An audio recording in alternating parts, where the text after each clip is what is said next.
വലിയ സിനിമാ നടനെ പോലൊക്കെ പോസ് ചെയ്ത് ഇങ്ങനെ വെള്ളച്ചാട്ടത്തിൻ്റെ മുന്നിൽ നിൽക്കുകയാണ് എൻ്റെ പുന്നാരപുത്രൻ. ഉണ്ടല്ലേ അവൻ്റെ അച്ഛൻ. എവിടെങ്കിലും ഒരു ഗ്യാപ്പ് കിട്ടിയാൽ, ഒരു ടൈം കിട്ടിയാൽ ഓടിപ്പോക്കോളും ടൂറിന്. മഴയുടെ ഇടയിൽ തെളിഞ്ഞിരുന്ന ഒരു സമയം നോക്കിയിട്ട് മൂന്നാർക്ക് വിട്ടതാണ് ഈ കാണുന്നത്. ആകാശവും മലകളും പച്ചിപ്പും എല്ലാം കൂടെ കൂടിച്ചേർന്ന് എത്ര മനോഹരമായ കാഴ്ചകളാണെന്നറിയാം ചേച്ചി. ഇവർക്ക് മൂന്നിൻ്റെയും കൂട്ടത്തിൽ ഒരു മുതലും കൂടെ ഉണ്ട്, മൂത്ത പുത്രൻ. അവനായിരിക്കാം ചിലപ്പോൾ ഫോട്ടോഗ്രാഫർ വീഡിയോഗ്രാഫറായിട്ടുള്ളത്. എന്താ പറയുക, അല്ല, അവനവൻ കഷ്ടപ്പെടുന്നത് അവനവൻ്റെ ആനന്ദത്തിന് വേണ്ടി ആയിരിക്കണമല്ലോ.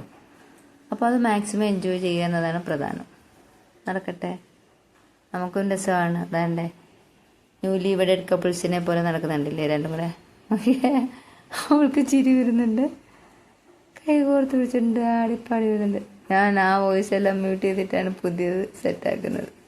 കണ്ടില്ലേ, അച്ഛനും മോനും ഫിലിം സ്റ്റാർ ലുക്കിലാണ് ഫോട്ടോയ്ക്ക് പോസ് ചെയ്യുന്നത്. അമ്മ കൂട്ടത്തിലുണ്ടെന്നുള്ള അമ്മയ്ക്ക് അത്രയും പോസ് ചെയ്യാൻ അറിഞ്ഞൂടാ. ഇനി വരുന്നുണ്ട് ഒരു കണ്ണടയൊക്കെ വെച്ചിട്ട്, ഇടയ്ക്ക് കാണാവേ. അവൻ തന്നെ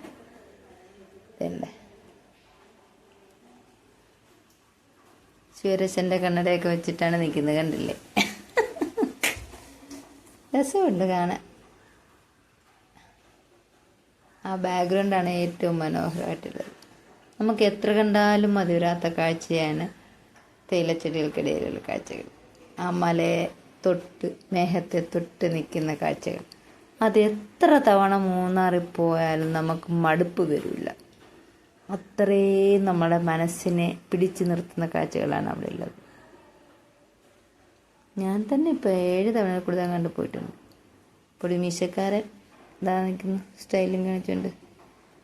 ടീനേജിൻ്റെ എല്ലാ കുറുമ്പും മോന്തയ്ക്ക് നോക്കിയാൽ കാണാൻ ഉണ്ടല്ലേ. മുഖം ഇങ്ങനെ ചേർത്ത് പിടിച്ചിട്ടായിരുന്നു അവൻ നിന്നിരുന്നത്. ബ്യൂട്ടിഫുൾ ആയിട്ടുള്ളൊരു സീനാണുള്ളത്.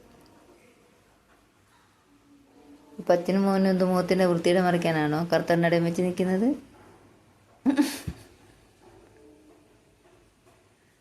എന്തായാലും നല്ല രസമാണ്. അവരിങ്ങനെ എൻജോയ് ചെയ്ത് നടക്കുന്നത് കാണുമ്പോൾ കാണുന്നത് തന്നെ നമുക്കൊരു സന്തോഷമുള്ള കാര്യമാണല്ലോ. മഴയും വെയിലും ഒന്നും ഒരു പ്രശ്നമില്ലാണ്ട് ചേട്ടൻ ലീവിന് വരുമ്പോൾ സമയം കിട്ടുമ്പോൾ ഇങ്ങനെ ഒരു ട്രിപ്പിന് പോകും. അതൊരു രസമുള്ള കാഴ്ച തന്നെയാണ്. അവർ കുഞ്ഞിലേ പോയി ശീലിച്ചത് കൊണ്ടായിരിക്കും ഒരു തവണ ലീവിന് വരുമ്പോൾ പോയിട്ടില്ലെങ്കിൽ ആകെ അസ്വസ്ഥത. എവിടെയെങ്കിലും ഒരു ചെറിയ ട്രിപ്പെങ്കിലും പോയിരിക്കണം എന്നിട്ട്. ഇപ്പോൾ മൂന്നാർ മാത്രമേ ഉള്ളൂ ഇട്ടിരിക്കുന്നത്. പല സ്ഥലം 3 സ്ഥലത്തിൻ്റെ പേരാണ് എനിക്ക് തന്നിരിക്കുന്നത്. എനിക്ക് ഇത്രേ കിട്ടിയുള്ളൂ അവരുടെ ഫോട്ടോസും വീഡിയോസും ആയിട്ട്. മനോഹരമായ കാഴ്ചകളാണ്. അതിങ്ങനെ ആസ്വദിച്ച് ചുറ്റിക്കറങ്ങി നടക്കാന്ന് പറഞ്ഞാൽ അതിനേക്കാട്ടും വലിയ സന്തോഷമാണ്. മറ്റുള്ളവർ പോകുമ്പോൾ അത് കാണുമ്പോഴും നമുക്കൊരു മനസ്സിന് സന്തോഷമുള്ള കാര്യമാണല്ലോ. അതാണ് അതിൻ്റെ ഒരു ഭംഗി. നമ്മൾ മാറി നിന്ന് കാണുമ്പോഴാണ് അതിന് ഭംഗി കൂടുന്നത്. കാർമേഘങ്ങൾ വരുന്നുണ്ട്, അവിടെ നിന്ന് ഇവിടെ നിന്നൊക്കെ പാഞ്ഞ് വരുന്നുണ്ട്. കണ്ടല്ലേ, അതിൻ്റെ ഒരു അന്തരീക്ഷം തന്നെ മാറി.